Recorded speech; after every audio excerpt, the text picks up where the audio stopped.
अस्सलामुअलैकुम my YouTube family, आप सब कैसे हो। उम्मीद है कि आप सब ठीक होंगे। अल्हम्दुलिल्लाह मैं भी बिल्कुल ठीक हूँ। अभी फ़िलहाल ठीक हूँ। तो कुछ दिन से वो ब्लॉग नहीं आ रहा था, तो आप लोग कमेंट में पूछ रहे थे, तो इसके लिए बहुत बहुत शुक्रिया कि आप लोगों को मेरा इंतज़ार रहता है, मेरे ब्लॉग का इंतज़ार रहता है और आप लोग टेंशन करते हो कि ब्लॉग क्यों नहीं आ रहा है। तो कुछ कुछ कमेंट का मैंने रिप्लाई भी किया है कि सभी घर में सभी का तबीयत ख़राब है, तो मौसम बदल रहा है ना, इसीलिए सभी को बुखार है, बच्चों को भी और मुझे भी। तो आपको मेरी आवाज़ से भी पता चल रहा होगा, गले में खराश सा है और थोड़ा बहुत खांसी भी है। तो इसीलिए तो ये ब्लॉग ना 6 दिन पहले का है शायद, मुझे याद भी नहीं है। तो जिस दिन ब्लॉग आया था ना, उसके नेक्स्ट डे थोड़ा बहुत शूट कर लिया था। जब भी मुझे मौका मिला थोड़ा बहुत मैंने शूट कर करके रखा था। और प्रीवियस वीडियो में मैंने बोला था कि मेरी तबीयत ख़राब है और हस्बैंड बाहर गए हैं, सिक्किम में गए हैं, तो 1 महीने नहीं आएंगे। तो इसीलिए बच्चों को ऐसे छोड़ के भी नहीं जा सकती डॉक्टर के पास, और लेके भी जा नहीं सकते ना अकेले। इसीलिए मैंने सिस्टर को बुलाया था कि आ जाओ। इसीलिए मम्मी आई थी सिस्टर को छोड़ने के लिए, तो वो रही 3-4 दिन और आज ही चली गई है। पापा आए थे सिस्टर को ले जाने के लिए, तो आज चली भी गई है।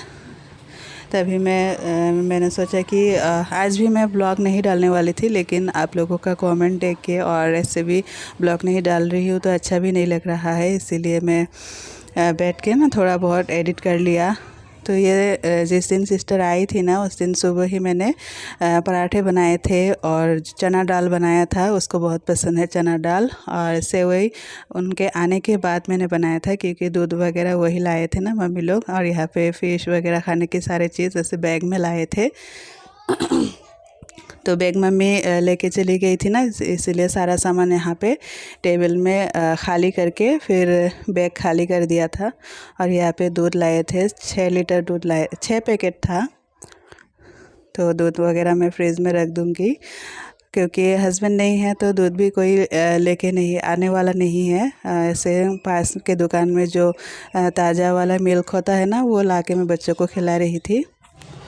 और दही भी लाए थे, पूरबी का दही था। और जिस दिन आए थे ना सिस्टर, तो उस दिन मैं बिल्कुल ठीक थी, तबीयत भी ठीक थी, लेकिन ये दही खाते ही ना थोड़ी देर बाद से ही मेरे गले में दर्द स्टार्ट हो गया था। वैसे भी मौसम भी बदल रहा था और शायद अंदर से बीमारी आ रही थी, मुझे पता नहीं था। और मैंने दही खा लिया था ना, उसके बाद से ही मेरी भी तबीयत ख़राब हो गई थी। और बाकी मैंने सिर्फ खाना राइस बना के रखा हुआ था, क्योंकि हस्बैंड नहीं है, कौन राशन पानी लाएगा। तो जो दे के गए थे ना, वो ख़त्म हो गया था, तो इसीलिए मम्मी लोग ले आए थे सब कुछ, और चिकन बना के लाए थे। और यहाँ पे सिर्फ मैंने राइस बनाया है, आप लोगों को दिखा रही हूँ। चिकन, पुलाव और आम का अचार है, मीठा और खट्टा दोनों ही लाए थे राइस के साथ खाने के लिए। लेकिन मैं नहीं खाती हूँ, आयशा ना राइस के साथ नहीं खाती है, ऐसे ही वो खाली खाली खा लेती है, उसको पसंद है। तो यह डब्बा ना वो कब ख़त्म करेगी पता ही नहीं चलेगा, वो इतना खाती है। तो मैं मना भी करती हूँ, क्योंकि वो ऐसे भी पतली दुबली सी है, और इतना खट्टा खाएगी ना तो उसका चर्बी जो भी है रहता है बदन में, तो वो भी गल के चला जाएगा। और यहाँ पे फ़िश फ्राई करके भी लाए थे, और मुझे पैसा भी दे के गए। और हस्बैंड भी कुछ भी चाहिए होगा, हस्बैंड ने कहा कि पैसा भिजवा देंगे, और पास के ही शॉप से मैं जो जो यहाँ पे मिलता है मैं ले आया करूँगी। तो दूध ना मम्मी भी लेके आई थी, और जब आज ना सिस्टर को लेने आए थे पापा, तो पापा भी ले आए थे 2-3 लीटर। तो चल जाएगा बहुत दिन, क्योंकि मैं थोड़ा थोड़ा सिर्फ अमन और हसन को ही देती हूँ, और मैं 1 कप चाय पीती हूँ। आयशा दूध वगैरह खाना नहीं चाहती है, कभी कभार ज़बरदस्ती 1 कप दे देती हूँ, लेकिन वो खाती ही नहीं है। थोड़ा एक बार मुंह में डालती है और फिर बोलती है नहीं खाना है, नहीं खाना है। तो इसी वजह से उसकी हालत ऐसी है, खाना खाना ही उसको पसंद नहीं है। वो तो ऐसी भूखी ही रह लेगी सारा दिन, उसको याद दिलाना पड़ता है खाना खाओ सारा दिन। और यहाँ पे ना मैंने कुछ पॉट मंगवाया था, बहुत दिन हो गए थे, तो आलस में ऐसे ही रखा हुआ था कि इतना सारा पॉट कौन ऐसे छेड़ करेगा, क्योंकि 15 का सेट आया था। तो कुछ मैंने छेद किए थे और कुछ सिस्टर ने किया था। तो पहले मैंने कहा कि तुम थोड़ा सा मुझे शूट करके दो, उसके बाद तुम भी छेद करो क्योंकि इतना सारा है। और कुछ पॉट मैंने साइड से भी छेद किया ताकि इसको मैं हैंगिंग पॉट की तरह भी इस्तेमाल कर पाऊँ। तो इसीलिए ही मैंने मंगवाया था। कुछ मैं ऐसे स्टैंड में रखूँगी और कुछ हैंगिंग प्लांट रखूँगी। और यहाँ पे ये जो पाइप है ना, ये सलाइन का पाइप है।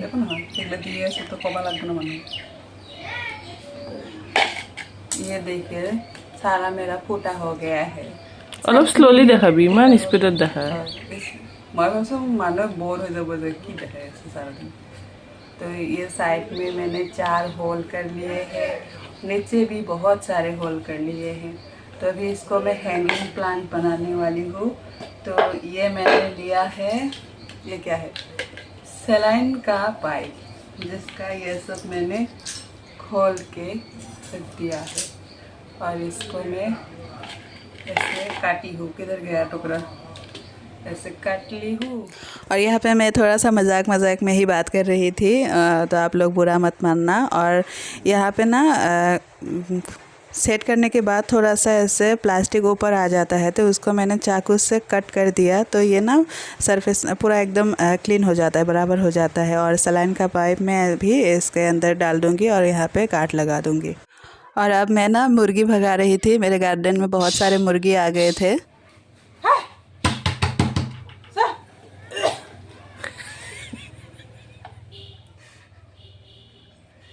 देखिए, एक नॉट लगाया तो कब तो इसमें मिट्टी भरने के बाद ऐसे वॉइस दे देती हूँ ना। इसमें मिट्टी भरने के बाद ये भारी हो सकता है, मतलब भारी ही होगा। उसके बाद ये खुल भी सकता है, इसलिए इसमें इसके ऊपर और एक नॉट लगा देते हैं। नॉट लगा देते हैं, गार्ड। मैं और मेरी सिस्टर जब भी एक साथ रहते हैं ना, तो बहुत ही फ़नी मोमेंट चलता है हम दोनों का। और जो भी मैं बात करती हूँ ना, वो सिर्फ टोकती रहती है और सही करती रहती है, क्योंकि मैं बहुत सारे ऐसे शब्द गलत बोल देती हूँ ना, तो वो मुझे सिखाती रहती है। टीचर है ना, तो स्कूल में सिखाते सिखाते वो सारा दिन मुझे भी सिखाती रहती है। तो मैं उसको डांटती रहती हूँ कि तुम मेरी टीचर मत बन। ये लगा दिया गार्ड इसके ऊपर, और एक ভিতরে পিনে ইমান পাইপ রাখি আছে।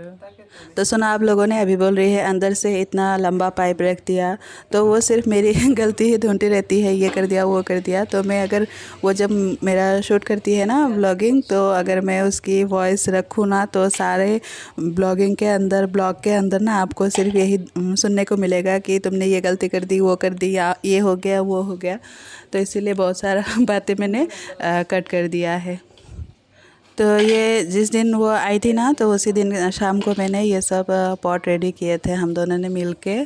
और उसी दिन रात से ही मेरी तबीयत ख़राब हो गई थी। मैंने उसको बुलाया था कि बच्चों की तबीयत ख़राब है, तुम आ जाओ, उनको थोड़ा सा देख लोगी, मैं अकेली कर नहीं पा रही हूँ। तो नेक्स्ट रात से मेरी तबीयत ख़राब हो गई, तो नेक्स्ट डे मुझे भी डॉक्टर के पास जाना पड़ा, अस्पताल। तो यहाँ पे मैंने ब्लड वगैरह लिए थे, तो उसको मैंने कहा था कि थोड़ा सा शूट कर दो। हसन को मैं साथ में ले गई थी हम, और आयशा का भी स्कूल बंद था, तो इसीलिए आयशा और अमन घर पे ही रह गए थे। एक मोबाइल हमने घर में ही छोड़ के आए थे, ताकि कुछ प्रॉब्लम हो तो वो कॉल कर सके। तो पहले यहाँ पे मैंने ब्लड वगैरह दिया, उसके बाद मैं दांत के डॉक्टर के पास चली गई थी। वहाँ से लौटते समय फिर से अस्पताल गई और यहाँ से ब्लड रिपोर्ट लाई, फिर डॉक्टर को दिखाया रिपोर्ट में क्या आया है। तो यहाँ पे डॉक्टर ने कहा कि मुझे थायराइड है। तो ये तो मुझे पहले से ही थोड़ा सा अंदाज़ा हो गया था, क्योंकि इतना वेट गेन हो रहा था। तो सभी लोग मुझे बोल ही रहे थे कि शायद तुम्हें थायराइड हुआ है, इसलिए वेट गेन हो रहा है और इतना बदन में दर्द रहता है। मैं तो आप लोगों से बोलती रहती हूँ, दर्द की वजह से ना मॉर्निंग में मैं बिस्तर से उठ भी नहीं पाती हूँ, और पैर के नीचे भी इतना दर्द रहता है।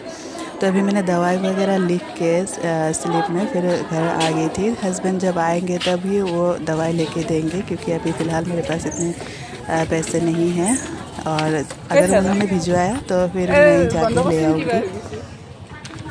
फिर हम घर वापस आ गए थे, और सारा दिन धूप में ऐसे भाग दौड़ करते रहे ना, तो थक गए थे। फिर आने के बाद शूट भी नहीं किया, थोड़ी देर रेस्ट किया। उसके बाद शाम हो गई थी, खाना वगैरह बनाया हम दोनों ने मिलकर।